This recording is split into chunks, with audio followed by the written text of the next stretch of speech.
వెన్నెల అయితే అలా బయటకు వెళ్తుంది. ఇంతలో విష్ణు వాళ్ళ ఇంటికైతే వరలక్ష్మి ఆటోలో దిగి అలా వస్తూ ఉంటుంది. ఇక వరలక్ష్మి అలా రావడం చూసి వెన్నెల ఒక్కసారిగా షాక్ అయిపోతుంది.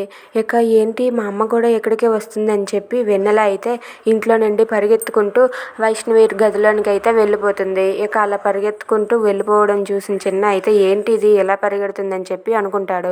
ఇక వైష్ణవి దగ్గరికి వెన్నెల వెళ్ళాక వైష్ణవి అయితే ఏంటి వెన్నెల మళ్ళీ వచ్చావని చెప్పి అంటే కొంప మునిగింది వైష్ణవి, మా అమ్మ కూడా ఇక్కడికే వచ్చింది అని చెప్పి వెన్నెల అంటుంది.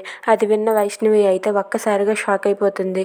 ఏంటి మీ అమ్మ వచ్చిందా, ఇప్పుడు మనం ఏం చెయ్యాలి అని చెప్పి వైష్ణవి అంటూ ఉంటుంది. ఇంతలో వరలక్ష్మి అయితే డోర్ కొడుతూ ఉంటుంది.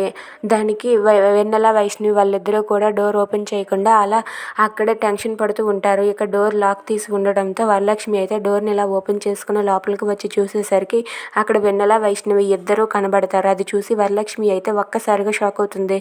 ఇక వెన్నెల వైష్ణవి వాళ్ళిద్దరూ కూడా అలా కంగారు పడుతూ వాళ్ళ అమ్మనే చూస్తూ ఉంటారు.